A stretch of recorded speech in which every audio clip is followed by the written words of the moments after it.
자, 이모군란하기 전에 이제 근현대사의 이제 그 여러 사건들의 과정을 좀 볼게요. 자, 여기 보면 이제 근현대사의 여러 사건들 이제 그 일어난 기업들의 이제 목표를 보면 반봉건 반침략적인 어떤 가치를 어떻게 해결하는 것이냐, 이게 제일 중요했거든요. 그래서 반봉건과의 반침략적 과정을 좀 보면 여기에서 이제 위로부터의 개혁이 있어요. 위로부터의 개혁. 그래서 위로부터의 개혁정은 이제 갑신정변, 뭐 갑오 을미개혁 이런 것들이 특징을 갖고 있죠.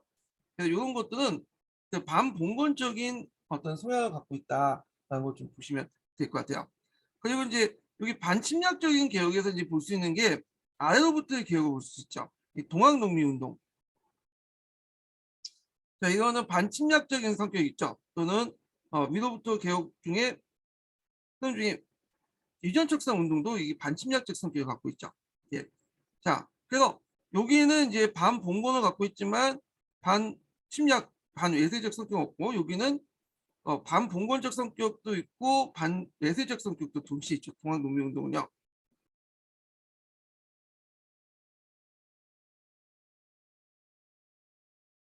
자, 그리고 이제 강모개혁은 여기 이제 이것도 봉건적이보다는 반반자예요. 예.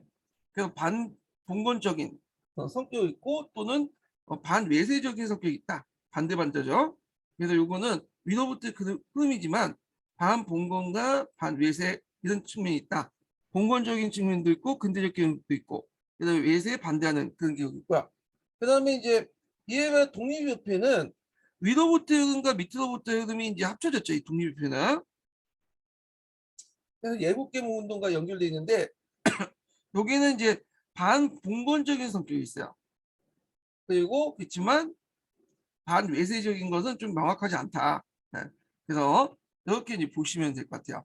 그래서 이제 위로부터는 갑신전명, 을미개혁, 갑무개혁, 아래부터는 동학농민운동, 이것이 합쳐서 독립협회와 이제 이렇게 연결됐다. 이렇게 보시면 되겠죠.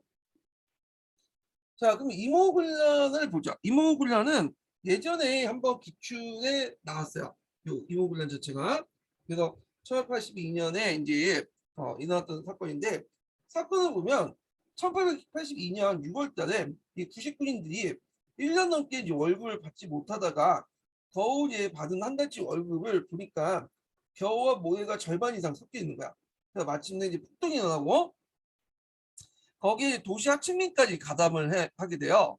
그래서 이제 이때 이제 정부 고관, 민실파들이죠. 민실파들이 죽고 일본 고관들을 죽이고요. 일본 공사관까지 습격을 하게 돼요. 그러니까 군부이 짓밟히고 왕비는 또 도망을 가고요. 그러니까 고종은 당황해서 흥성대원군을 이제 모셔다가 또 이제 정권 넘기죠. 왜냐하면 흥성대원군이 그 당시 민중들에게 좀 인기가 있었어. 그러니까 집권한 흥성대원군은 이제 국난을 이제 수습하고 정부의 개화 정책을 중단시켰어. 야, 그렇지만 청나라가 곧바로 개입을 해서 상황이 바뀌게 되고요. 그리고 이제 그 당시 그 국난에 책임을 묻어서 군난에 책임을 묻어서 흥성대원군을 청으로 압송을 하게 되죠. 야, 그럼 이제 내용을 볼게요. 배경.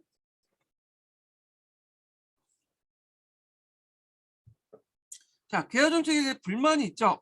오군영이 이용호 주의자 99년 사이에 실직당하고 별기구보다 이제 차별받아서 급료가 제대로 받지 못하는 그런 상태가 있는데 여기 보면 이제 제가 교육부인데 99년 차이가 있어요. 신분 자체가 이제 차이가 있죠. 얘들은 주로 양반 자제 평민들이었고 그다음 훈련은 일본인 교관 밑에서 이제 훈련을 받았죠.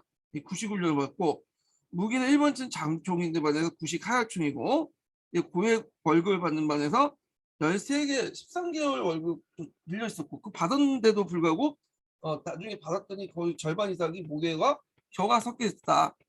불만이 있을 수밖에 없죠. 그러니까 경제적인 측면을 볼 때 일본의 어떤 침략이 있어요. 자, 곡물 가격이 폭등되면 소비자와 그 상업, 수공업자 생산 중 이중 피해를 입게 되었다. 그래서 이게 이제 곡물 가격 이 폭등하고 연결된 게 뭐냐면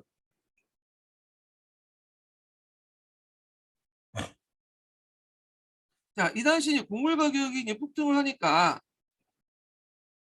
뒤에 경제사 할 때 좀 얘기할 텐데 어, 조선의 쌀이 다 유출이 돼버린 거야. 일본 쪽으로. 그러니까 이제 쌀값이 어떻게 됐어요? 올라갈 수밖에 없겠죠. 쌀값이 올라가고 그 다음에 이제 쌀이 중요하다 보니까 이제는 그 지주들이나 이런 사람들이 보리대나 그 다음에 높은 소작료를 받게 돼요. 그래서 그때 몰락한 이제 농민들이 이제 도시로 올라가서 빈민이 되는 거죠. 예. 그래서 빈민들이 그 당시 이모군란에 많이 가담했던 이유가 그런 뭐냐면 개항 이후에 경제 파탄 때문이에요. 예. 도시 농민들이 빈민을 몰락해가고 그러니까 농민들이 뭐 몰락해갖고 도시 빈민이 되면서 이들이 이제 개화에 대한 인식이 별로 안 좋죠. 예. 그 당시 민중들이 개화에 대한 인식이 그렇게 안 좋았어요. 예. 하여튼 그랬고 이제 있고 그리고 이제 쌀이 그 당시 많이 유출되니까 당연히 또 구식군인들에게 줄 수 있는 쌀도 이제 부족할 수밖에 없는 거죠. 그런 거 연결시켜서 좀 보시면 될 것 같아요.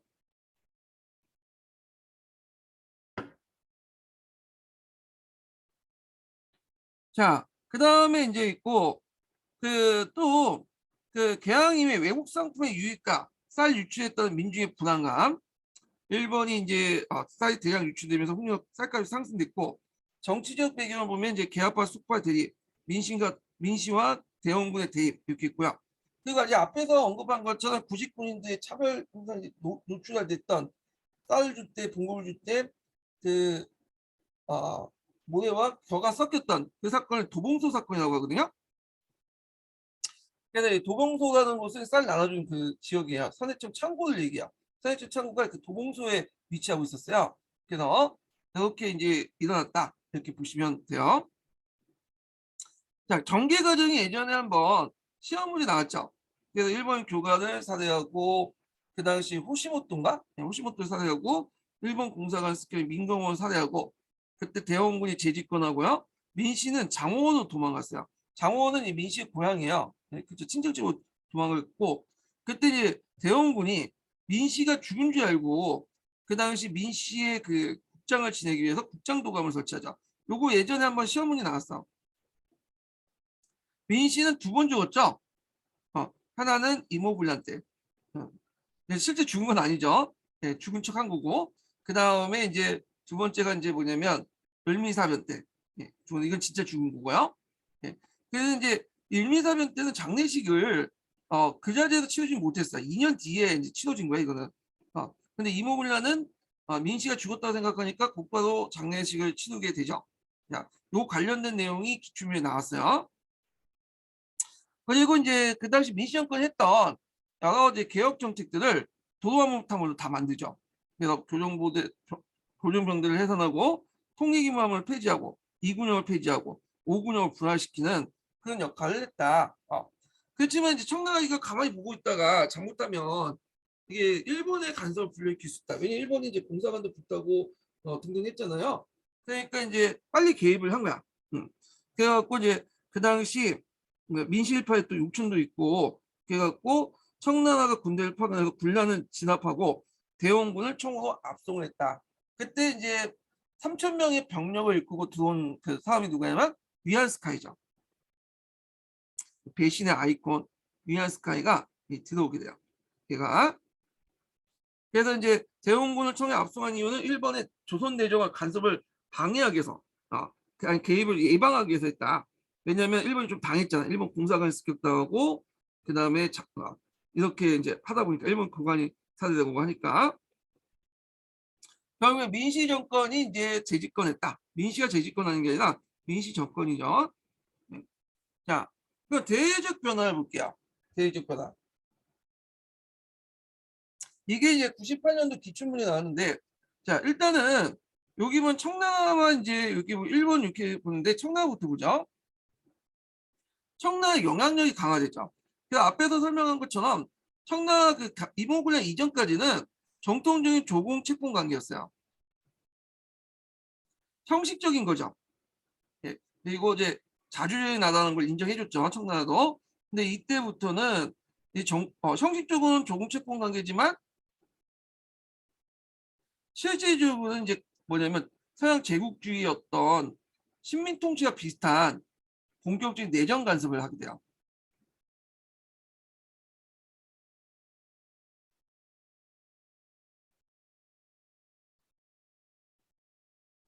그래서 한때는 이제 미시도 청나라를 좀 좋아했는데 점점 이제 거의 멀어지게 되죠. 너무 내정 간섭이 심해지니까 그래서 청나라를 이제 뭐냐면 견제하기 위해서 누굴 끌어들여요? 뭐 러시아나 미국 같은 애들 끌어들이죠.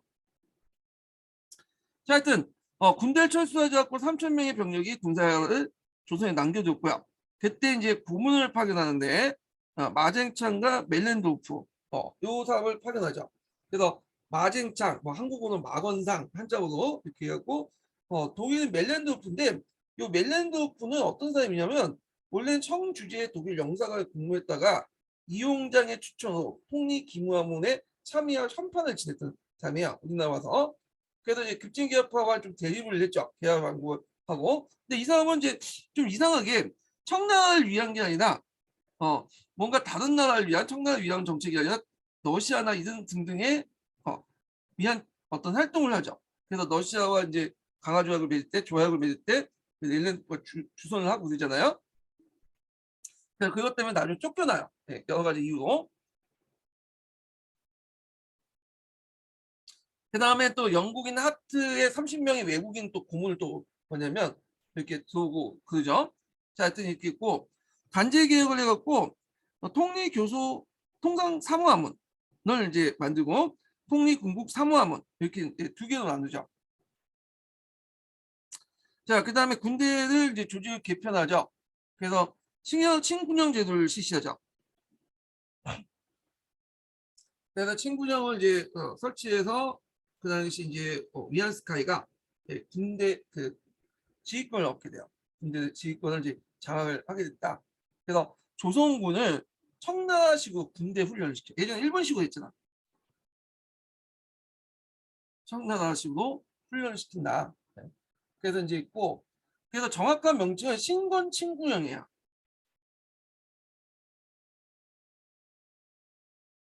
그때 위안스카이 나이가 뭐 30도 안 됐을 걸로 알고 있거든요. 되게 젊은 나이야. 그래서 이제 그 고종하고 이제 거의 맞먹을 정도 대단한 위세를 가지고 있었다고 그래요. 그 다음에 이제 조총산민수용 무역장정이 있어요. 요것도 중요하죠. 네. 요것도 청의 종주권을 이제 규정하고 치해법권 인정해서 내륙 통상권을 인정하는 건데, 자, 그래서 이제 요 내용들은 보면 보통 장정이라고 하는 것 자체가 조약과 좀 성격이 다르죠. 조약은 평등한 국가끼리 맞는 거고 장정이라는 것은 본국 그 종주권을 가지고 있는 국가와 속국간에 맺어지는 거야. 그래서 그 당시 이제 전문 내용에 조선이 청의 속邦이라고 규정하고 명문화로서 형식적인 사대관계를 신민직 관계로 변질시켰다. 그래서 조선을 청의 속국이라 규정하고 조선의 경제 침략을 발표를 했다 등등 있죠. 그래서 이제 조선국왕의 지위를 격가해서 뭐 청의 부양 대신과 조선국왕은 대등한 지위를 갖는다.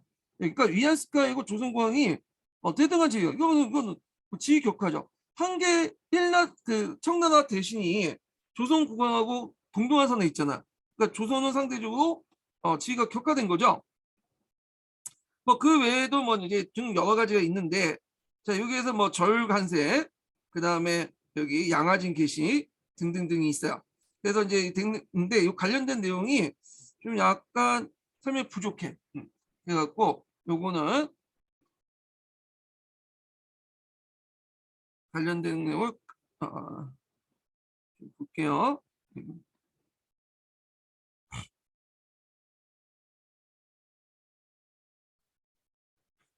보충 규제의 몇 페이지표 보시냐면 심화규제 37페이지 보세요. 조정 산민수용 무역장정. 자 이렇게 했는데 전문 내용을 볼게요. 자 산민수용 무역장정은 중국이 속방을 우대한 듯해서 상정한 곳이고 중국과 더불어 일체 균점하지 않는다라고 하죠. 여기 일체 균점이라는 건 뭐냐? 국제법상 다른 나라 동일한 혜택을 받는 걸 예외로 다룬다.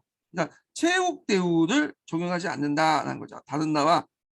그래서 체육 대우를 맺더라도 이 조항은 체육 대상의 대상이 아니다 이렇게 했는데, 근데 이거는 그냥 선언적 의미고 실제로 다 체육 대우 받죠. 그냥 체육 대우를 방지하기 위해서 했지만 그걸 의미는 없다 이렇게 보시면 되겠죠. 일본의 조선 차단을 의도를 하려고 했다. 일본의 어떤 세력대 조선에 들어온 걸 차단을 의도를 했다. 자, 그래서 1조 내용을 보면 청의 상무위원은 조선의 대가를 텐지에 두고 요게 이제 문제점 있죠. 청의 부양 대신과 조선의 국왕의 대등한 지위를 간다. 그래서 조선의 국의 위치를 위상을 격화시켰죠. 자, 그다음에 치외복권 인정하고요. 그다음에 이제 여기 보면 이제 항해도 뭐 이런 지역의 어업 활동이 허용하게 되고 요게 이제 제일 중요한 조약이에요. 사조 내용이. 자, 사조 내용 보면 베이징 간선의 양화진의 개장. 그래서 이제 하모를 쌓아놓고 그 객상이 유숙하는 그 장사하는 곳을 개장이라고 하는데 무역을 허락하고 그 다음에 이제 양국 상민의 내지 채판을 금한다 이거죠. 그럼 양화진이 어디냐? 양화진은 오늘날 마포예요. 예전에 포구에 있었던 건데 이 마포가 지금은 이제 서울 안쪽으로 들어왔죠. 네. 하여튼 그 마포가 이제 어떤 곳이냐면 강길하고 바닷길이 그냥 부닥치는 곳이야. 딱 마주치는 곳이야. 그래서 강길에 있었던 배는 그 배가 작다고 했잖아요. 강길 타는 배 타고 와서 바닷길로 넘어가기 전에 그 뭐냐면 큰 배로 갈아타는 곳이 이 양화진이야. 그래서 양화진은 예전부터 그 통상의 중심지였어. 그래서 서울 외곽으로 들어오는 물자가 들어오면 이 양화진을 꼭 거쳐야 되거든요. 그래서 양화진에 주로 이제 외국인들이 많이 살았죠 또.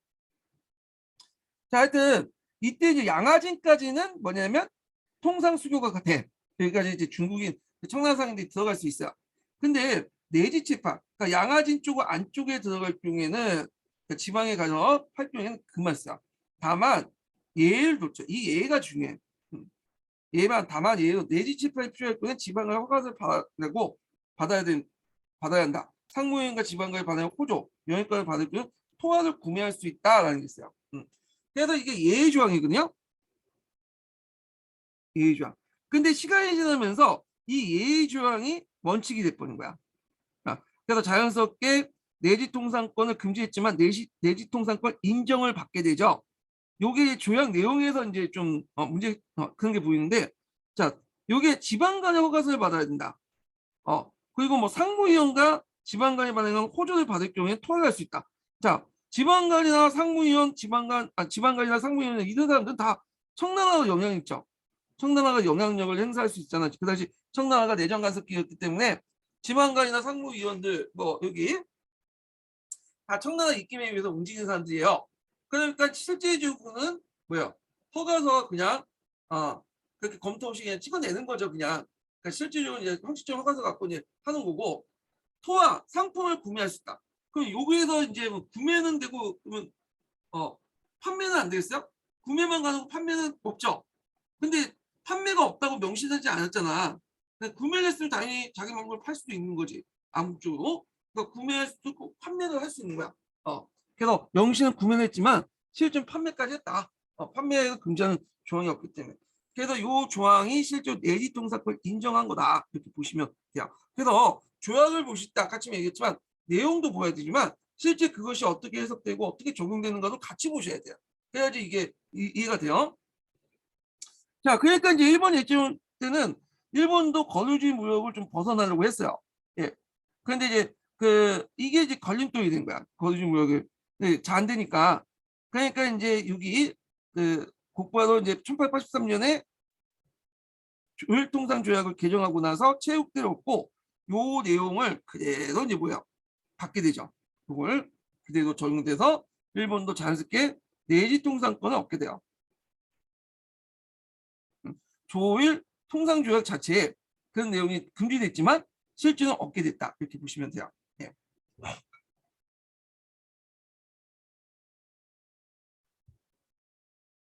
자, 그 다음에 이제 국경무역 관련된 내용이 있고, 그다음 항로 개설권이나 뭐 이런 것도 있고요.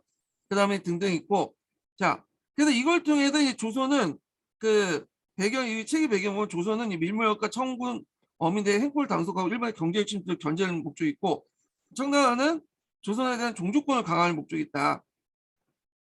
그래서 이걸 계기 위해서 이제 청국사인들이 이제 경제활동에 우위상을 확보하죠. 조총상민 수용 무역장정을 통해서 그 당시 이제 청나라상인들이 내리통사권을 얻게 되면서 점점 일본과 이제 일본과 추격을 하게 돼. 예전에 초창기 때는 개항 이후에 일본 애들이 전체 90%를 차지했거든요. 근데 청일전쟁 이후 조총상민 수용 무역장정 이후에 청일전쟁까지 중국이 계속 쫓아오게 되죠.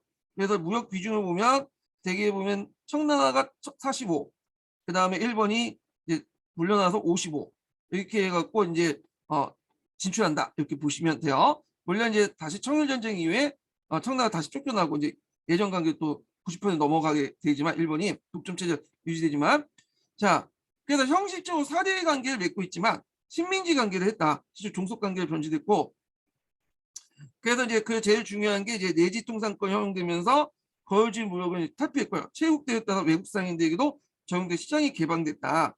그래서 이제 이런 내용들 좀 기억을 해두시고 그래서 이제 이때 이제 조선 상인들이 타격을 입어요. 반청 감정이 증대되고 왜냐하면 조선 상인들이 이제 개항장에서 물건 따와가지고 거주지에서 소비지를 할 때 중개무역을 했거든요. 근데 이제 내지 통상권이 이제 확보되면서 외국 상인들이 직접 가니까 조선 상인들이 큰 타격을 받게 되죠. 이 중개무역을 했던 그 내용은 뒤에 좀 얘기할게요. 자, 그래서 이제 이런 내용들이 있다라는 걸 좀 기억을 해두시고 그 다음에 이제 넘어가서 자, 1번과 재물포 조약을 보죠. 재물포 조약. 자, 1번은 정치적으로 상당히 많이 후퇴됐죠. 한번 이제 큰 타격을 받았잖아.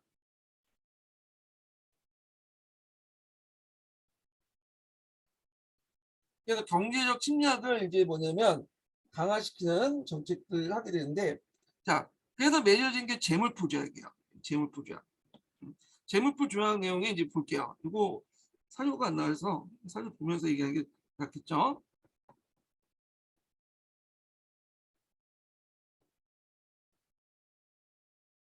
음.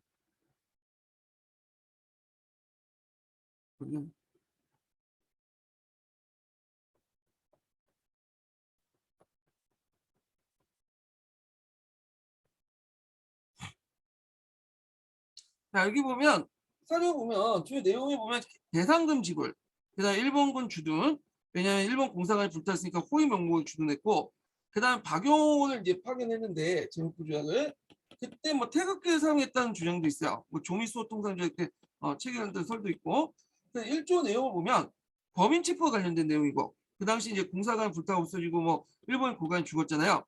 그 다음에 이제 일본이 관리로서 조난을 당한 자는 후하게 장사를 지내고 배상금 지불 관련된 내용이 있고요. 그 다음에 조선의 대관을 파견해서 일본과 사과한다. 뭐 그런 게. 그래서 요걸 계기로 해갖고 이제 3차 그 당시 3차 수신사에 파견했어요. 박용을 단장으로. 네, 그런 것도 있고요. 그 다음에 이제 조일수 조교 소약을 맺었는데 예전에 좀 얘기한 거죠. 일본의 경제 침략을 이제 침투 확대 간이 이정을 그다음 통행거리를 그 뭐냐면 50리도 확대되죠. 50리. 조일소 조교부록 원조야 그 앞에 있는 조일소 조교부록을 이제 개정한 건데 이건 1870리였죠. 네. 그래갖고 이제 어떻게 이제 규정을 했냐면 여기다가 앞으로 장차 100리까지도 확대한다 이렇게 얘기한 거야. 100리까지도 점진적으로 확대한다. 어, 그래서 이제 이게 이제 2년 뒤에 100리까지 확대는 됐어요. 2년 뒤면 1884년이죠. 아마 이게 조용통상조약하고 영향받아서 그런 것 같은데 자 100리까지 했는데 이게 제대로 집행되지 않았어요. 오히려 더 확대됐죠. 그게 왜냐 1883년에 그 조일통상 조약이 개정되면서 체육대를 얻게 되잖아요. 그러니까 100리보다 더 나갈 수 있으니까 굳이 이게 필요 없는 거죠. 그래서 이게 사문화돼요. 사문화돼요. 그래서 오히려 1883년에 그 내용이 적용돼 가지고 체육대우 적용돼서 총산미 수용 무역장정에 있는 내지통사권 예외조약을 확대했고 확대됐기 때문에 100리 자체가 이제 의미가 없으니까 100리보다 더 나갈 수 있으니까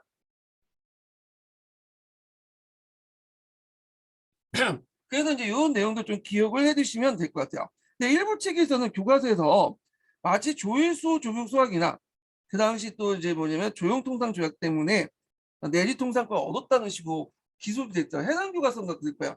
잘못된 내용이야. 이거는요. 예. 뭐 알지 못하고 이제 쓴 내용 같아. 보니까. 자, 그래서 이제 이렇게 이제 있다. 이렇게 좀 기억을 해두시고 그 다음에 수조교수 이렇게 있고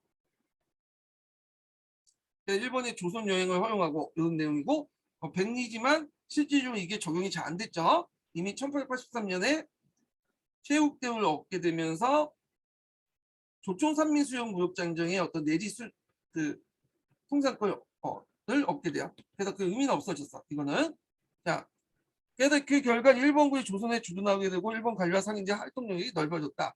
자, 요 내용들 기억을 해두시고요. 그 다음에 여기 또 왜 이게 없나? 탱긴 조약이 왜 없어? 네, 탱긴 뒤에 있죠. 헷갈렸네. 자, 하여튼 이렇게 있고,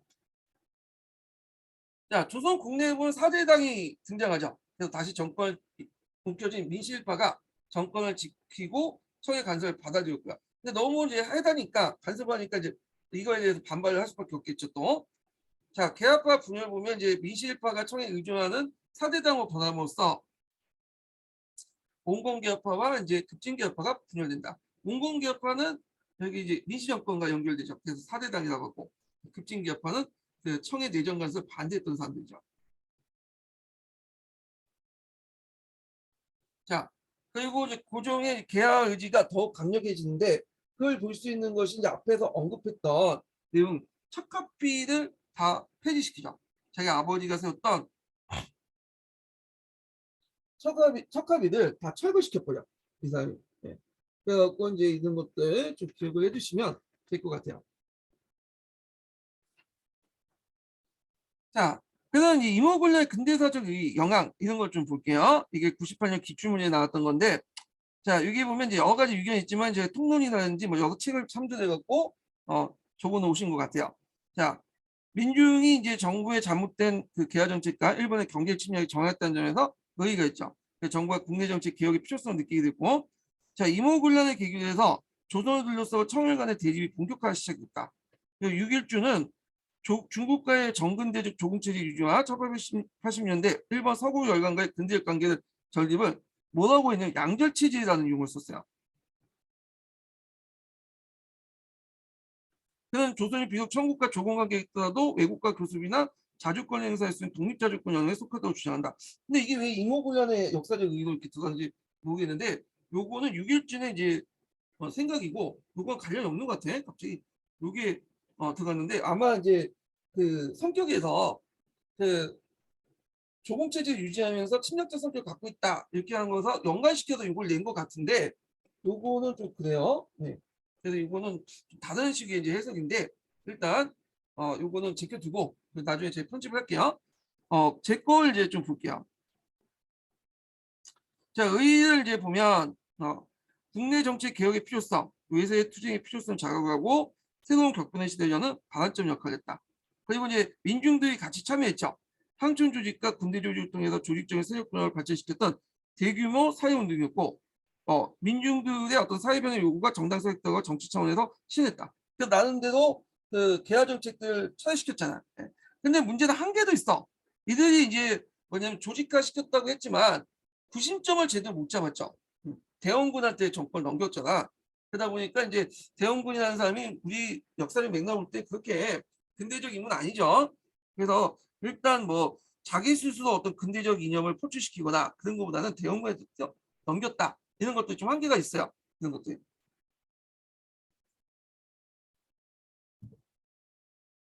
자, 그래서 이제 있고 그 다음에 이제 여기 한계가 있죠. 도시하층 내 정치 의식의 한계와 정치적 부재, 이데오 부재 등등인데 얘들은 폭동하는데 일어나는 데는 세력화됐지만 정치 세력화는 좀 됐어요. 군집해가지고 일단 정권을 물려놨지만 그 새로운 정권을 담당할 위치는 안 되었죠. 그러다 보니까 이제 대원군한테 맡기고 있었고 다만 이제 단순한 즉흥적인 방법이죠. 개화 정책의 뭐 불만 같은 것들이 이제 이런 즉흥적인 반응이기 때문에 이걸 장기적으로 볼 수 있는 어떤 이데올기나 이런 것도 없었다. 그런 것도 이제 같이 보시면 될 것 같아요. 자, 그 다음에 이제 있고, 그 다음에 뒤에 넘어가서 갑신전변을 보죠. 갑신전변.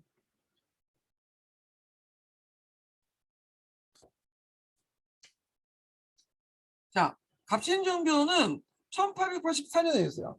그래서 반봉건적인 성격이 되게 강한 거죠. 그런데 반외세적인 성격은 별로 없어요. 네. 네, 일본을 끊어내기 때문이죠. 그 다음에 이제 위로부터의 근대화를 지향했죠.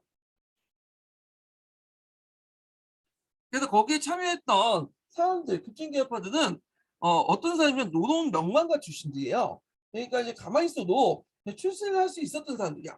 그럼에도 불구하고 이제 사지에 뛰어들어가서 혁명을 한다고 해서 집안을 다 말아먹고 그랬던 분인데 나름대로 그래도 이제 그 당시에는 나름대로 예국심도 있고 그랬던 사람들이죠. 이 사람들이. 자, 그래서 이 사람들은 일본과 친했기 때문에 뭘 개혁 모델을 하냐? 메이지 유신을 이제 개혁 모델을 했어요. 자, 그래서 있던 걸 좀 기억을 해주시고요. 자, 갑신전변 이제 넘어가기 전에 그 개합할 성장 과정을 좀 볼게요. 자, 앞에서 이제 했던 건데 이게 이제 배치가 개합하고 이렇게 묶어놨었는데 이게 좀 약간 왔다 갔다 해갖고 개합화 분화 과정만 좀 얘기하고 넘어갈게요.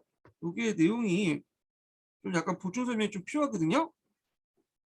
이 개합화 분화인데 요걸 제가 이제 없는 내용인데 여기 집어넣었어요. 제가 여기다가 동도서기론도 집어넣고 이렇게 해서 여기까지 집어넣었거든요.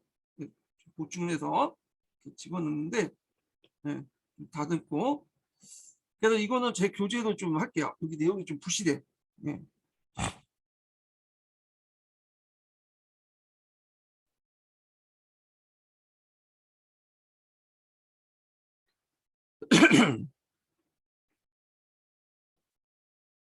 자, 몇 페이지 펴보시냐면요. 59페이지 펴보세요. 59페이지. 자, 여기 59페이지 보면 이제 그 온건 개합하고 그 급진 개합의 차이점이 이제 나오죠. 자, 온건 개합파들은 이제 사대당, 수구당, 동도서기파라고 해요. 예전에 이제 동도서기라는 것이 나오죠. 자, 얘네들의 논리는 뭐냐면 서양의 물질 문명은 뛰어나다. 그래서 기술이나 군사 기술이나 뭐 이런 것들은 적극적으로 수용해야 된다. 그렇지만 상강 오준이나 도덕적 윤리는 성리학적 가치 체계를 그대로 유지해야 된다라는 논리야. 그래서 이런 동도서기적 개념들은 후에 이제 그 미시정권과 연결돼서 미시정권의 개화 정책을 뒷받침을 했고요. 그리고 대부분 이제 전반적인 개화 정책, 그 당시 개항 이후의 개화 정책은 이 동도서기론에 입각해서 했다고 보시면 돼요. 근대 문물이나 이런 것들을 정비하거나 도입할 때 이들이 이제 내세웠던 논리들을 그대로 채용했다. 이렇게 보시면 되겠죠. 자, 그러면 이제 보면, 자, 그래서 이제 여기 보면 군신, 부자, 부부, 부모, 장유의 윤리는 하늘로부터 내려오는 성에 부여한 곳으로 천지에 통하고 망고의 불변함이 없는 것 이치로서 돌아갑니다. 이거는 우리 걸 지키자는 거야.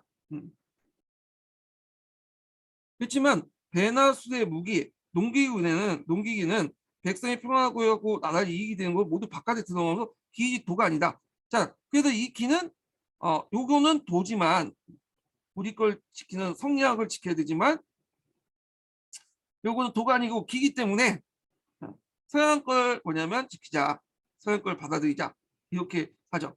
이 동도서기론을 주장했다. 이 사료 자체가 예전에 기출문에 나왔어요. 변호기 올리는 사료거든요. 변호기. 요거 예전에 기출사료에 나왔거든요. 동도서기라는 용어 자체가.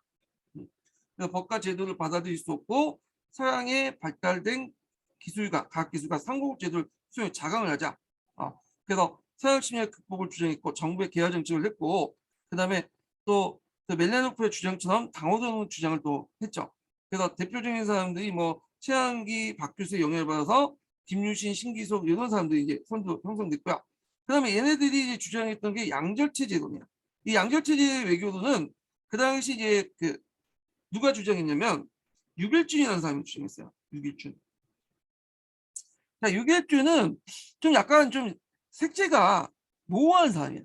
어떤 사람은 이걸 온건개합하다고 보는 사람도 있고 어떤 사람은 급진개합하다고 보는 사람도 있거든요. 이 유길준이 뒤에 있지만 근데 이제 학계 공식적으로는 이 사람은 온건개합화 보고 있어요. 온건개합화. 네.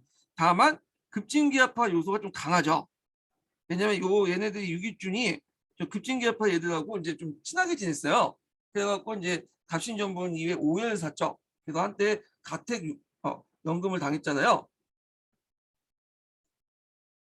자, 그럼 양절체 제도는 뭐냐? 이제 이걸 이해를 하려면 어떤 걸 이해하냐면 이제 일단 사대 관계를 좀 봐야 돼. 정통의 사대 관계에서는 어떤 그 있냐면 중국하고 우리나라의 관계를 볼 때 중국은 우리나라의 청나라는 네, 조선 관계일 때 청나라 조선의 관계는 대등하지 않죠. 네. 그래서 그 청나라가 조선의 그 종주국이고 조선은 속국이잖아요. 4대 정통 4대 관계는. 근데 만국공법의 관계를 볼 때는 좀 달라요. 만국공법 보면 자 청나라와 일본의 관계는 동등하죠. 그 다음에 청나라와 미국의 관계는 동등하죠. 근데 우리나라 조선과 일본의 관계는 동등해요. 그럼 여기 모순이 일어나죠. 그러니까 이제 뭐냐면 유기주는 요 4대 관계, 중국 중의 4대 관계와 만국공국 중심의 4대 관계를 좀 그냥 절충할 필요가 있겠다. 그래서 요걸 인정하면서도 요걸 동시에 인정하자. 그래서 청나라와 조선의 관계는 그런 중화 체제에 있어서 종치권 관계로 청나라가 우위지만 다른 나라의 관계, 그러니까 뭐 미국이나 일본이나 뭐 러시아나 이런 관계는 다 조선이 만국 일국으로서 평등한 관계다. 그러니까 두 개의 체제로 나누자. 두 개, 이게 양절 체제론이야. 자, 그래서 이제 이런 예매한 상태가 언제까지 갔냐면 청일전쟁까지 갔어요. 청일전쟁.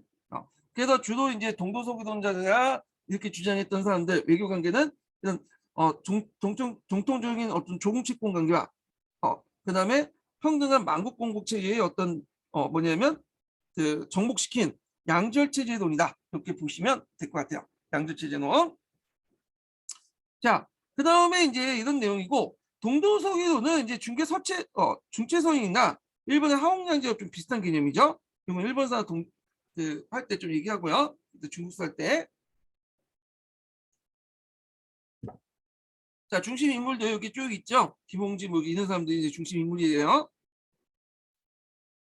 그래서 이제 이런 것도 있고 그 다음에 이제 여기 이제 김홍직 같은 사람들은 이제 이게 대표적인 사람이죠. 이 사람. 네. 박정향은 약간 급진파와 연결된 사람들인데 뭐 어떤 사람 따라서 이제 여기서 연결하는 사람도 있고 왔다 갔다 해요. 이 사람도. 자, 유길준을 보자. 유길준은 앞에서 언급한 것처럼 서울건물 썼죠. 그래서 국항문 호용체를 쓴 최초의 단행본이고 언문일체를 주장하면서 그 문체에 영향을 줬다 후에. 그래서 이 사람은 또 보빙사 파견을 이제 해서 썼던 거잖아요. 예, 서울건문 관련된 내용들. 자, 그 다음에 이 사람은 또 조선 문전에서 대한 문전을 만들었다. 한글에도 되게 관심이 있었던 사람이에요. 문법이나. 자, 그 다음 갑신정변 전까지는 급진기업화 성격을 띄었으나 정변 실패 후 점진적 개량주의 변신해서 정치와 정세를 분리하면서 정책 항구적인 파였다. 이게 무슨 말이냐? 자, 이 사람은 그 뭐라고 얘기하냐면 정치로서 입헌군주의를 되게 좋다고 생각했어. 서양식 어떤 입헌군주의를 되게 좋다고 생각을 했어요. 근데 실제 운영에서는 우리나라 운영에서는 서양식 입헌군주의 좋긴 좋지만 이건 이상적인 거고 실제 정사는 이걸 뭘로 했냐 군주제가 좋다 이렇게 주장을 하죠. 그래서 우리가 이제 서양의 이상적인 어떤 정체와 입헌주의 정체와 우리나라 현실에 맞는 정사 군주제는 분리시켜야 된다. 우리가 만든 것은 군주제다. 그래서 이렇게 분리시켰어요. 이런 것도 이제 좀 보시면 되고요. 자, 그래서 이게 이제 서열군문에서 나와 있거든요. 그래서 여기 111번을 보면 서열군문에 나타난 듯이 그는 국민의 자유주의 사상과 제도를 이상적으로 파악하고 있었지만 개혁을 전개하는 가운데 정치와 정사를 분리하여 정치를 변할 수 없는 항구적인 걸 봤고요. 그리고 조선의 정통적인 군주제, 특히 정통적인 윤리체계를 옹호하는 것을 전제해왔다. 그래서 이제 그는 보수적, 정치적 개혁 사상의 범주를 머물고 있으며 이는 중국의 범법상과 성격이 다른 거다. 그래서 이런 내용들. 정체를 이제 상당히 이제 뭐냐면 서양의 정체를 강조했지만 아니 이상시했지만 실제 우리나라에서는 군주제 형태가 맞고 그리고 우리나라의 형태는 또 군주제가 많고 그걸 바탕은 정체도 입헌군주제가 군주제다 이렇게 주장하죠. 예. 그래서 그 서양식 입헌군주제와 를 중요시 여겼지만 우리나라는 군주제 운영하는 것이 맞고 결국에는 서양식 입헌군주의 정체보다는 뭐냐면 군주제 정체가 맞다 이런 식의 얘기죠. 그래서 이게 분리라는 것은 입헌군주제 서양식 군주제와 우리의 군주제를 분리시켜 그리고 이걸 얘기한 거 결국엔 정사를 군주제 결국에는 그 밑바닥에는 정체를 또 뭐냐면 정통적 군주제 이렇게 본 거다 이렇게 보시면 돼요. 여기 분리라는 의미는 그 서양식 군주제와 우리나라 군주제 분리를 얘기하는 거라는 거 좀 이해를 해주시고요. 그리고 이제 뒤에 넘어가서 자, 그 다음에 이제 여기 뭐 동도서기동 관련된 내용을 제가 다 정리해놨어요. 여기 내용들 좀 기억을 해두시고 자, 뭐 윤소강이나 뭐 이런 사람도 있고 되게 유명한 사람도 많아요. 예. 그다음에 급진기아파 해볼게요.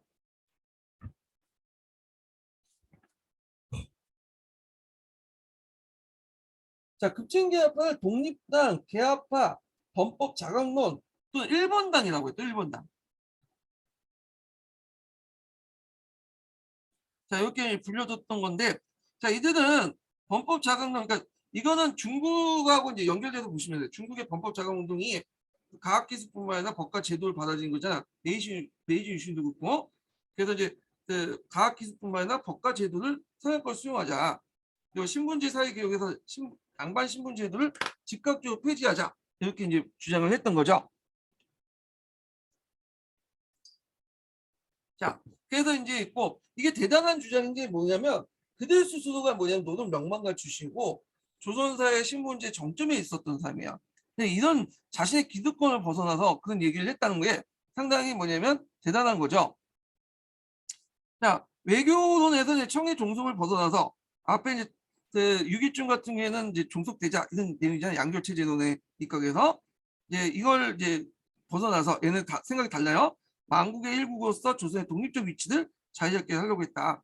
그리고 이제 메이지 유신과 문명개혁의 영향을 받았다. 일본의 제도와 문물을 수용하고 일본과 차관을 도입했는데 특히 이제 문명개혁에 이제 영향을 받는 게 뭐냐 하면 이 문명개혁은 일본에서 나온 거잖아요. 일본은 미개한 존재이기 때문에 서양의 문화를 받아서 문명을 받아서 개발해야 된다. 이런 논리죠. 후쿠자 유키지가 이제 주장을 했던 논리인데 이게 우리나라에서 그때도 이제 적용이 된 거야.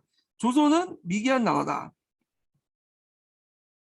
그래서 이 미개한 나라가 빨리 개발하려면 일본이나 서양의 문화를 받아들여서 문명화해서 문명을 받아서 개발시켜야 된다. 이런 식으로 주장을 해요.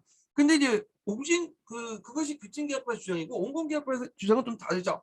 온건개혁파의 주장은 뭐라고 주장하냐면 조선이 이미 문명화된 나라다라고 주장하죠. 예. 그래서 이제 이 문명 기한을 비판하죠. 예. 이게 이제 좀 달라요. 자, 중심 인물은 이제 김옥균, 박용호, 홍영식, 서광범, 서재필, 유치호 등 서울 양반가 출신들, 그 노동 명망가 출신들이죠. 그 외에도 유은기, 이동인, 그 다음에 번수, 오상호, 뭐 이창규, 뭐 이런 사람도 있어요. 그래서 그때 주도 역할은 김은규가 이제 주도를 했죠. 예, 그래서 이제 이 사람이 이제 쓴 책도 있고 박용호는 좋을 게 뭐냐면 이 사람은 이제 그 한성부 내 경찰국 설치 주도 역할을 했고요. 신식군대 양성을 좀 하려고 했어요. 네. 그래서 이제 있고 그래서 이때 이제 일본 육군사관학교 유학생을 중심으로 이제 신식군대를 주둔하려고 했고 갑신정변 당시 일부 동원됐다고요. 그다음에 한성순보를 또 간행을 했죠. 방공국에서. 그래서 한성순보가 요거 이제 초창기 때는 급진개혁파의 기관지 역할을 했다 이렇게 보시면 되고요. 그 다음에 이제 그 의전총국을 이제 했던 홍영식 이런 사람도 있었다. 자, 그래서 이제 급진개혁파 활동 내용도 이제 좀 보시면 될 것 같고 여기 쭉 밑에 있죠. 네, 그 외에도 이제 뭐 방국, 기기창은 이제 원공개혁파 쪽인데 하여튼 이렇게 했고 정운국, 간민학자기사 뭐 등등 있었다 이렇게 보시면 돼요. 자, 군대도 양성을 하려고 했고, 자, 그다음 농업기술도 도입을 하려고 했고 등등이 있었고, 그래서 요거 예전에 한번 시험 문제 나왔죠. 그래서 이제 이런 것들 농무목주 시험장 2년제 농무학당 설립 농종 심편 이런 것들 예전에 한번 기출문이 나왔어. 미국의 영향을 받은 거야. 그 다음에 이제 이 개혁을 하려면 돈이 필요하죠. 그래서 개혁 자금을 어디에서 마련하려고 했냐면 일본에서 마련하려고 했어. 일본에 가서 이제 했는데 처음에는 일본이 약속을 했어요. 차강 제공을 하겠다. 근데 막상 이제 뭐 개혁을 하려고 하니까 요청하니까 거부를 하는 거야. 그러니까 말만 떠들어놓고 이제 뭐냐면 일본이 우리 도와준다 못했는데 막상 일본이 이렇게 이런 식으로 180도 돌아서니까 당연히 개혁파 입지가 이제 뭐냐면 약화될 수밖에 없고 그 약화된 입지를 다시 이제 세우기 위해서 갑신전변을 일으켰다. 그래서 갑신전변 한 원인을 제공해줬다. 이렇게 보시면 될 것 같아요. 그걸 그리고 그 당시 이제 급진개혁파에 이제 뭐냐면 영향을 미쳤던 사람이 후쿠자 유키치죠. 그 김옥균이 이제 일본에 왔다 갔다 하면서 후쿠자 유키치를 이제 영향을 많이 받았다. 이렇게 보시면 될 것 같아요. 그 밑에 이제 온건개혁파와 급진개혁파의 차이점을 이제 적어놨고요. 그다음에 앞에서 얘기한 양절 체제론 관련된 그걸 적어놨죠. 여기 육일준이 주장한 양절 체제론, 이것도 한번 읽어보세요. 그 다음에 이제 뒤에 있고 이렇게 있고 개화파 영향을 줬던 서적도 있는데 이것도 한번 봐야 되는데, 해국도진이 예전에 시험문이 나왔죠. 요거 시험문이 나왔고, 만국공보도 요번에 시험문이 나왔죠. 그 다음에 조선책략 같은 것들 이것도 시험문이 나왔죠. 그래서 한번 정리해서 쭉 보세요. 이것도. 자, 그 다음에 뒤에 넘어가서 이제 요거 여기까지 넘어갔고요. 예. 자, 그 다음에 이제 이렇게 있고, 그 급진개혁파가 이제 일으켰던 갑신정변 내용을 이제 보죠. 갑신정변 내용을.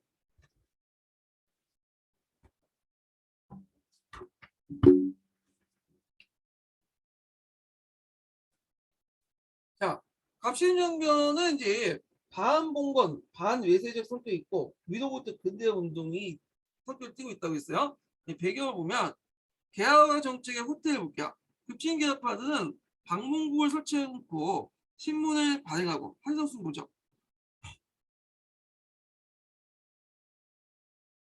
일본의 유학생을 파견하는 등 다양한 노력을 기울였다. 그러나 청의 노골적인 내정 간섭과 사대당의 어떤 견제로 그 당시 개화 정책을 이제 제대로 추진하지 못했고요.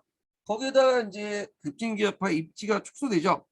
일단 국가 재정을 충원 방식을 둘러싸고 대립이 일어났는데, 이때 이제 정부는 말렌도프가 건의를 해갖고 당호전을 발행을 도모했죠. 당호전이라는 것은 이 한 장당 상평통보 5전이 되는 거야. 그래서 이제 이걸 온건개혁파들이 지지를 해주죠. 근데 개화당은 일본으로부터 차관 도입을 이제 포방해요. 약속을 받았으니까. 자, 그래서 있는데, 왜냐하면 이제 그 당호정을 발행할 경우에는 인플레이션이 일어날 수 있잖아요. 그래서 이런 것들은 염두에 둔 거야. 오늘. 그러니까 고종의 승낙을 받은 개화당은 일본을 건너갔으나, 일본 정부는 원래 처음에 주겠다고 했는데 갑자기 태도가 돌변해서 차관 안 주겠다니까 실패했죠. 그 결과 이제 뭐냐면 급진개혁파들이 개혁의 주도권을 잃어버리고 더 위축됐다는 거. 그 다음에 이제 베트남 문제로 청불 전쟁이 일어나니까 그 당시 이제 청군이 절반이 철수됐어요. 그러니까 3,000명 병력 중에 한 1,500명 정도 이렇게 병력이 철수됐다. 이렇게 보시면 될 것 같아요. 그래서 이제 이렇게 청나라 군대가 빠져나가니까 급진개혁파는 이 기회로 이용해서 권력을 장악하려고 했고요. 그 다음에 이제 청에 대한 열세를 극복하고 자국의 세력을 확대하기 위해서 접근한 일본 공사의 지원을 받아 정권을 일으켰다. 그 당시 일본 공사가 이제 어떤 약속을 했냐면, 너희들이 쿠데타를 일으켰으면 우리가 옆에서 도와주겠다. 이렇게 이제 한 거야. 근데 이제 이거는 일본 정부 차원에서 약속한 게 아니라 그 당시 일본 공사의 개인적 약속이었어요. 예, 군사 지원 약속은. 그래갖고 이제 다케추 시이치인가? 다케추 시이치 공사일 거예요. 이 사람이 이제 뭐냐면 지원해주겠다는데, 근데 이거는 나중에 이제 보고가 된 거고, 지원 약속은 처음에 개인적 약속이었다는 거죠. 일본 정부 차원이 아니라. 예. 근데 막상 이제 또 쿠데타 일어나고 또 이제 뭐냐면 청군이 개입하니까 발을 뺐죠. 예. 그리고 나서 이제 일본 정부도 나중에 이제 알게 된 거죠. 그 뭐냐면 일본 공사가 보고하는 바람에 그래놓고 이제 벌 쏠라고 그러는데, 뒤에 좀 얘기하고요. 일본 애들이 좀 이렇게 상하관계가 좀 안 돼. 보고 체제야. 밑에서 일 저지놓고는 그 다음에 저지놓고는 위에 보고하면, 위에서는 그냥 뭐냐면 밑에서 저지놓은 것들 그냥 추인해 준 거야. 네, 되게 보면 그래. 네. 그래서 이제 이렇게 했는데, 자, 그럼 목적을 보자. 목적. 이 목적도 외워 주셔야 되겠죠. 요거 역조론 관련돼서 외워 주세요. 나올 수가 있어. 그래서 역조론에 보면 그 드레이의 합리적 설명 이론 있죠. 또 예문으로서 파란 책이 나왔죠. 목적 상한수단 이렇게 연결돼서 나올 수가 있으니까 역조론 차원에서 한번 외워 주세요. 이것도. 민시 정권을 타파하고 청의 간섭을 벗어나 자주적 근대 국가를 건설하기 위한 거고, 사회적 공건적 신분주의 문화적 평등사회에서 이루고자 했다. 그래서 전개 과정을 보면요, 계기가 됐던 게 우정국 개국 축하연을 이용했다고 했죠. 예. 그래서 우정국의 그 총국의 광국 축하연을 이제 정부에 단행하는데, 그러면요.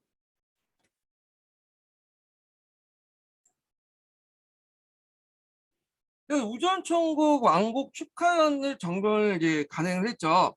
그래서 이제 이때 이제 그 민시역 요인들 대거 처형시켰는데, 처단시켰는데, 민혁이냐 민태호 그다음에 민영목 뭐 이런 사람들 다 처단을 했고 그다음에 이제 고종이 그때 자고 있었어요.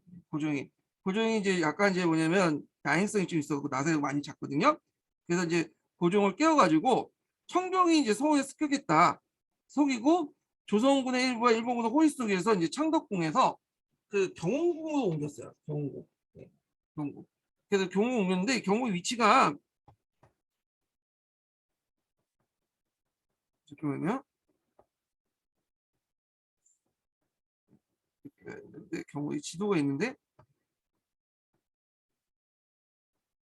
아 이거 제가 지도를 뺐네. 네, 네, 뺐어요. 제가 이걸 뺐어요. 개정판 만들면서. 경운궁의 위치가 뭐냐면 창덕궁 옆에 이제 있는 조그만 궁궐이에요, 이게. 그래서 이제 경운궁을 왜 옮겼냐면 이 창덕궁은 너무 이제 크잖아요. 그러니까 이제 여기 큰 데를 방어할 수 없어. 소수의 병력을 가지고. 그러니까 이제 요 조그만 경운궁 옮긴 거야. 경운궁은 일반 사람들이 사는 곳이 아니에요. 여기는 신궁이에요, 신궁. 그래서 예전에 이제 왕의 어머니면서도 그 왕비가 아닌 사람도 있어요. 그러니까 이제 빈 출신도 있죠. 네, 빈. 빈 출신을 이렇게 비나 이렇게 왕비가 아니나 이제 그 이게 뭐 그 아래 등급 있잖아요. 그러니까 그 뭐냐면 일종의 후궁 출신들. 네. 후궁 출신들이 이제 어머니가 죽고 나서 그 후에 계승한 왕들이 후궁 출신 어머니를 위해서 궁궐을 만들었어요. 신궁을. 이 신궁은 어머니를 위해 신주까지 모시는 궁이에요. 네. 그래서 7개를 만드는데 그 중에 하나가 경궁이야. 경궁. 그래서 순비 박신가 하여튼 이제 순주 어머니 궁인 걸로 했어요. 박씨 궁, 순주 어머니를 위해서 이제 만든 궁인데 그러다 보니까 이제 이게 신궁이기 때문에 신주를 모시는 궁이기 때문에 크기가 되게 작아요. 되게 작아. 그래갖고 병력도 이제 쉽게 지킬 수 있겠죠. 근데 이제 이렇게 명성황후가 이제 갔다가 너무 여기가 좁으니까 불만 터뜨린 거야. 여기서 어떻게 계속냐. 그러니까 이제 급진기업파들이 이제 당황해서 뭐냐면 다시 창덕궁을 갔는데 이때 이제 이걸 노리고 나서 이제 청나라 군대가 이 창덕궁을 공격하죠. 병력이 1,500명이었지만 하도 이제 뭐냐면 급진기합파 그 관련된 병력들이 적었죠. 일본군 좀하고 조선군 좀 몇 명이 갖고 그러니까 이제 뭐냐면 창덕궁에 이제 그 당시 청군이 도입해 보니까 일본군은 싸우지도 않고 손절해서 도망갔고 결국에는 진압됐다 이렇게 보시면 될 것 같아요. 그래서 그 전에 이제 신정부가 수립됐지만 오래 못 갔죠. 한 3일 만에 끝났죠, 그냥. 예. 하여튼 이렇게 보면 그 민식이의 수급파와 관련을 물어내고 소했던 대원군 인사들과 함께 연합정권을 구성했다. 그 위에도 대원군이 물론 여기 개입은 안 했어요. 근데 대원군 인사죠. 대원군이 김옥균이나 이런 급진기합파들하고 약간 호의적이야. 얘네들 이상하게. 대원군하고 김옥균이 이게 극대 극인데 대원군은 완전히 이게 뭐냐면 개방을 하지 말자는 얘기고 얘는 개방을 하자는 얘기잖아. 근데 얘네들이 이제 양극단인데 불구하고 상당히 뭐냐면 친밀감이 있어요. 좀 하는 행동들 보고 그들끼리 그러니까 서로 이제 주고받은 내용들 보면 상당히 친밀감이 있다. 그래서 이제 극은 극으로 통한다고. 예, 하여튼 그래요. 자, 그 다음에 정전의 실패를 볼게요. 참고로 이때 대원군은 이제 어디가 있었죠? 예, 청나라에 잡혀 있었죠. 여기는 청나라 있고 대원군 계통의 인사들을 얘기하는 거고요. 자, 그렇지만 이제 청군이 개입되면서 청군이 공격해오자 지원에 약속한 일본군이 철수를 했고요. 게다가 개화정책 피해를 본 그 서울상인 빈민들이 급진기합파 침입을 보고 이게 이들 공격했어요. 왜냐하면 급진기합파들이 일본을 끌어다가 이제 했잖아. 예. 결국에는 이제 홍영식, 박영고 등이 이제 청군에 살해당했고요. 김옥균, 서강범, 박영호, 서재필 등은 일본 악령 갔죠. 그래서 갑신정변은 3일 만에 종말을 구했다 이렇게 보시면 돼요. 자, 요게 얘네들이 이제 빤스한 내용들, 죽은 내용들 예전에 기출문에 나왔어요. 여기 눈여볼 것은 이제 김옥균 같은 사람은 이제 일본에서 처음에 한 대 받다가 소용이 없으니까 버림받고 나중에 이제 상해 갔다 죽음을 당하죠. 그 다음에 이제 서재필 같은 경우에는 일본에 있다가 이 사람은 되게 어렸거든요. 20살이었어요. 저쪽 이제 미국으로 가서 거기에서 공부를 해가지고 이제 닥터, 의사가 되죠. 이 사람은. 자, 그래서 이제 게하다의 개혁 정치를 무효화시켰다. 자, 그래서 이제 이때 충격으로 개화의 속도가 한참 늦어졌어. 이 사람들이 이제 뭐냐면 젊은 혈기로 이제 익힌 건 좋았는데 이게 된 반작용이 있죠. 그러다 보니까 개화 속도가 상당히 늦어졌다. 이렇게 보시면 될 것 같아요. 자, 14개주 정강을 볼게요. 14개주 정강. 이렇게 있는데 요거는 좀 약간 정리가 좀 안 된 것 같긴 한데 네. 네, 요거는 뭐 보자기 앞에 구간 걸려지 않은데 이게 근데 외적 기후관 때문에 그렇죠? 잠깐만요. 제 걸 좀 해볼게요. 자, 14계주 정당 관련된 걸 보충제를 볼게요. 네, 이게 한번 원문 사조고요. 한번 해석 관련된 내용이죠. 그래서 정리를 좀 해보면 자, 청에 잡혀간 흥성대원군을 곧 돌아오게 하고 종래의 청에 대한 행했던 조공의 허를 폐지한다. 이렇게 있죠. 자, 이모군란 이후에 대원군이 잡혀갔잖아요. 근데 고종은 형식적으로 뭐냐면 아들이니까 좀 오라고 좀 풀어달라고 요청하지만 실제로 그냥 방임해뒀어. 왜냐면 얘가 오면 골치가 아프니까. 그래서 이제 또 한편은 또 몰래 또 더 잡아달라고 청나라 또 요청도 하고 형식적으로는 뭐 풀어달라고 합니까?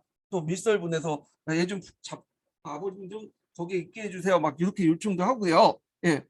자, 그런데 이제 급진기합파 입장일 때 그게 마음에 안 든 거지. 일단 뭐 홍성대원군이 어떤 사상적 지향을 떠나서 국부잖아.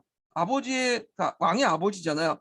상징적 존재의 인물을 거기다 잡아두면 안 되죠. 그만큼 청에 예속된 땅을 보여줄 수 있는 거고 또 홍성대원군을 가지고 와서 민시정권을 뭐냐면 견제할 필요가 있겠다 이런 생각을 한 거죠. 그래서 이제 청에 대한 했던 조공의 허대를 폐지했다. 그래서 이거는 청에 대한 이제 사대 관계를 폐지하겠다 이런 의미죠. 그 다음에 이제 문벌을 폐지하고 인민팡대에 관련해서 능력에 따라 관리를 임명했다. 이렇게 있거든요. 자, 이거 대단한 거죠. 왜냐하면 얘네들이 문벌의 정점에 있었던 노동 명망가 출신들이에요. 네. 가만히 있어도 얘들은 먹고 살 수 있는 애들이야. 그런데도 불구하고 이제 뭐냐면 나라를 위하겠다고 이렇게 쿠데타를 일으켰던 애들 아니에요. 네. 그런 측면에서는 대단한 애들 같아. 네. 그래서 양반 신분제도나 문벌제도 폐지에 능력에 따라 인재를 중요한다. 요거는 이제 예전에도 기출문이 나왔지만 갑심전면 그 다음에 갑오개혁 그 다음에 동학농민운동의 공통점이에요. 네. 요게 이제 공통점이다 이렇게 보시면 되고요. 자, 그래서 이제 있고 그 다음에 3번을 보면 지조법을 개혁해서 뭐냐면 관리의 부정을 받고 백성을 보호해서 국가재정을 넉넉한다. 요때 이 지조법이라는 건 뭐냐면 이거는 메이지 유신의 그 개혁에 영향을 받죠. 그러니까 이제 예전에는 주로 결부제였잖아. 생산량이었잖아. 생산량이 아니라 지가를 기준으로 했다. 예. 결부제였더니 이제 측정하는 과정에서 여러 가지 뭐냐면 부정부패도 맞고 주관적이잖아요. 그러니까 확실한 지가를 기준하자. 중간 수탄을 막자. 이렇게야. 그래서 이제 지조법 개혁에서 관리들의 어떤 부정을 막고 백성을 보호하며 국가재정을 넉넉히 하고요. 그다음 내시부를 없애고 우수한인재를 등용하다. 근대적인 내시제도를 없애자 이렇게 있고 정근대적인 내시제도를 없애고 그 다음에 탄광오지철분과 관련된 내용이 있고 한상민을 연구한 한국제 폐지 내용도 있고요. 규장각 폐지 관련된 내용이에요. 원래 그 정조가 구장각을 만들 때 개혁기구였죠. 근데 나중에 이제 구장각 출신의 그 개혁 관료들이 다 이제 세도 정치기에 이제 주요 인물도 부각이 돼요. 김조순 같은 사람들이. 그러다 보니까 이제 외척 기반의 어떤 기반이 되고 매간 매직이 어떤 소굴이 돼. 왕권을 제압하고. 그래서 이제 이 외척제도 세도 정치 기반인 구장각을 폐지하자 이렇게 주장을 한 거야. 얘들이. 그 다음에 경찰 제도를 두다. 급히 순살적 도덕을 방지하자. 근데 이제 경찰 제도 관련된 있고 해상공고 혁파한다. 해상공고이라는 것은 뒤에 좀 얘기했지만 그 당시 이제 보부상 집단들에게 어떤 특권을 줬거든요. 그래서 해상공고이란 특수 목적 회사를 만들었어. 그래서 얘네들 독점권을 줬는데 그걸 폐지하자는 거야. 왜 줬냐면 이제 얘들이 이제 정치에 동원하기 위해서는 뭔가 이제 필요하니까 했는 거야. 보부상들이 전국적인 조직망을 가지고 있었잖아요. 그래서 정부가 직접적으로 나서기 힘든 그런 것들을 이제 보부상들이 대신 처리해 줬거든요. 그 역할로 해서 이제 뭐냐면 여러 가지 특권을 얻게 돼요. 예. 그 외에도 해상공국 외에도 뭐 상리국이니 뭐 여러 자체도 있어요. 그 뒤에 좀 정리를 좀 하고요. 자, 그 다음 10번을 보면 기양살이라고 있는 자가 옥에 갇혀 있는 자는 그 정상을 참조해서 적당히 형을 감해주고, 그 다음에 모든 재정 호주에 통합한다. 그래서 각 간청 분류 조세를 징수하고 했던 걸 다 호주로 하고, 그 중간 낭비 책정 낭비를 이제 그 중간 그 과정에서 중간 착공을 막고 재정 낭비를 이제 막겠다는데, 오늘날만으로 기획 예산원에서 다 이제 뭐냐면 그 재정을 총괄한다, 예산을 총괄한다는 거 보시면 돼요. 그 다음에 군사제도 개혁도 있고, 그 다음에 13조 14조 좀 보면, 자, 요게 이제 같이 설명하고 있지만 여기까지가 여기고요. 내각제도 관련된 내용이 13정 이렇게 관련된 내용이고, 그 다음에 불필요한 간청 없앤다는 내용이 14 이렇게 내용이에요. 이렇게 연결시켜서 보시면 돼요. 자, 대신과 참차는 의정부 모여서 정령을 의결하고 반포한다. 요건 뭘까요? 내각제도 수립이며 이제 입헌군주를 지향한다는 거야. 요거 기억을 해요. 실시가 아니라 입헌군주에 실시라고 하면 내 법도 있고 의회도 있었는데 그런 게 없잖아요. 그런데 이제 내각제도 수립을 통해서 입헌군주를 지향한다. 지향. 이거 꼭 기억을 해주세요. 그리고 관련된 기출문제 예전에 나왔고요. 그 다음에 의정부 6조 외에 불필요한 기간을 없앤다. 그래서 원래는 이제 조선이 건국할 때는 의정부 6조 뭐 3, 4 이런 식의 체제였죠. 꼭 필요한 기관들만 있었는데 시간이 지나면서 무슨 도감, 뭐 비변사 등등 여러 간청들이 막 만들어져. 선대청도 만들어지고. 그래서 그거 외에 이 간청이 많아지면 그만큼 관리 수도 늘어나고 돈도 많이 들잖아요. 재정 낭비가 많죠. 그래서 의정부 6조 외의 모든 불필요한 간청을 없애서 재정을 효율적으로 관리하겠다. 뭐 이런 내용도 있어요. 자, 그래서 이제 14개조 내용을 이제 바꿔요. 결국에는 이제 지향하는 목표가 뭐냐? 요거 예전에 기출문제 나왔죠. 그래서 완전 자주 독립과 입헌군주제를 지향하고, 지향이에요. 지향. 이거는 실시간이나 지향이다. 그 다음에 이제 국민평등 권리와 제도를 제정하고, 현대 자본주의 경제와 산업을 진흥하고 뭐 등등을 지향했다. 정치, 사회, 경제. 요거 내용은 꼭 기억을 해주세요. 요 부분은. 예. 자, 그래서 이때 이제 14개조 개혁 요강의 의미 이렇게 있으니까 좀 보시고요. 그래서 요 내용도 이제 이렇게 해서 있고, 뒤에 넘어가서 이제 갑신정변의 이제 그 의의와 한계를 볼게요. 요거 이제 기출문제 나왔죠? 앞에 했던 건 내용인데 이제 풀어서 쓴 거야. 근대 국가 건설 목표는 우리가 최초의 정치개혁 운동이었다. 그래서 청의 종속관계를 청산해서 국가의 자주 독립을 확보하려고 있고, 입헌군주의 시향과, 그러니까 지향이죠. 시행이 아니라 지향과 인민평등권의 확립을 통해서 근대적 정치와 사회 체제를 구축하려고 했던 데 큰 의미가 있다. 갑신전변 때 개혁 주장은 후에 이제 갑오개혁이나 독립협회 활동, 애국개혁 운동으로 이어지는 등 우리나라의 근대화 운동의 선구자 역할을 했다. 이렇게 보시면 될 것 같아요. 자, 한계를 보면 이게 한계가 예전에 기출문이 나왔죠. 의의도 나왔지만 한계도 나왔어. 한계가 이제 보면 일단은 그 갑신전변은 소수의 지식인 중심의 급진적 방식으로 근대를 했다는 거. 그래서 민을 계몽 대상으로 인식을 했는데, 민을 계몽 대상으로 인식을 했던 것은 그 후에 저기 독립협회라든지 예국계몽 운동도 마찬가지야. 평등한 관계를 인식 안 했죠. 예. 그래서 이제 그러다 보니까 개혁을 지지해줄 농민층이나 상공인층이 없게 구체 시도를 하지 않았다는 거야. 그래서 이제 있고, 그래서 이제 이걸 볼 수 있는 것이 뭐냐, 농민들에게 그냥 제일 유교 절실했던 것이 뭐냐면 토지제도 개혁이죠. 근데 토지제도 개혁이 없어. 다만 뭐만 있어요? 부세제도 개혁이다.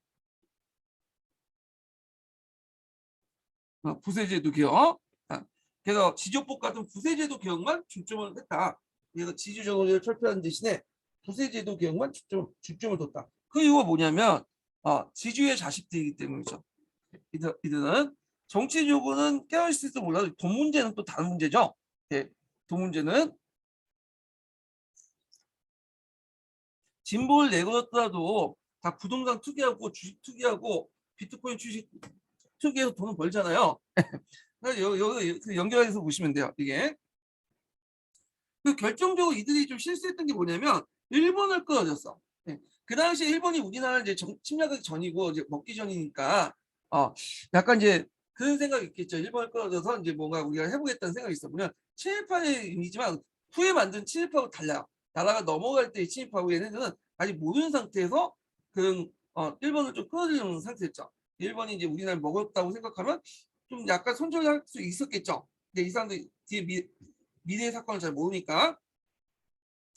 그래서 일본의 침략 의도를 파악하지 못한 채 일본의 군사 지원을 약속을 지나치게 의존했다. 군사 지원을 약속했던 일본이 등에 들면서 결국 전면 실패했고요. 그 다음에 이제 그러다 보니까 또 여기에다가 더 추가하면 대다수의 관료와 일반민의 외면을 받았어.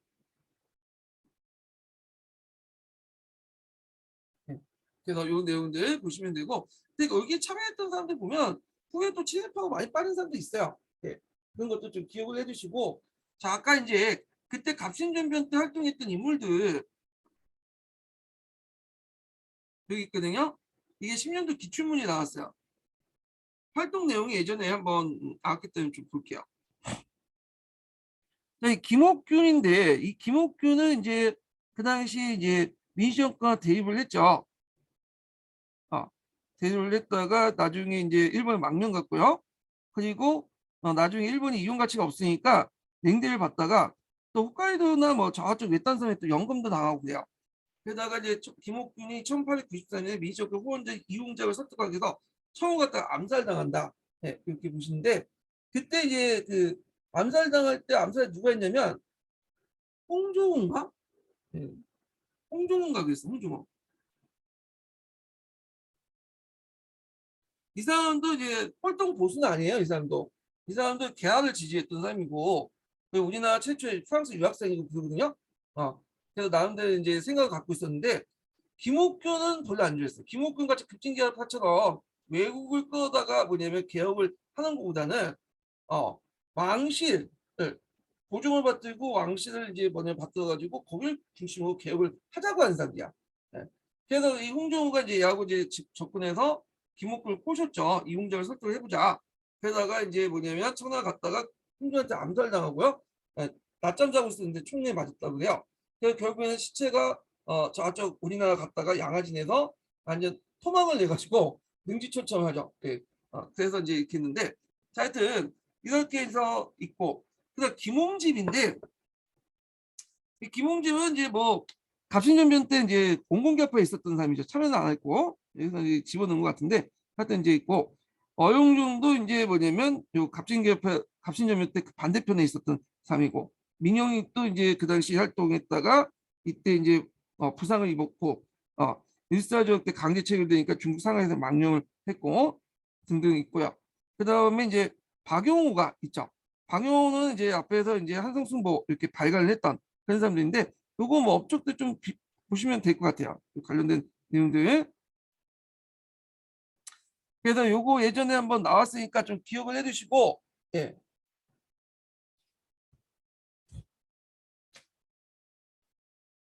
자, 갑신정변 이후의 사회 보자. 자, 세 번째 인증번호 알려드릴게요. 세 번째 인증번호는 58번입니다. 예, 세 번째 인증은 58번이에요. 예. 요 내용은 좀 쉬었다가 진행을 할까요? 이거는요. 예.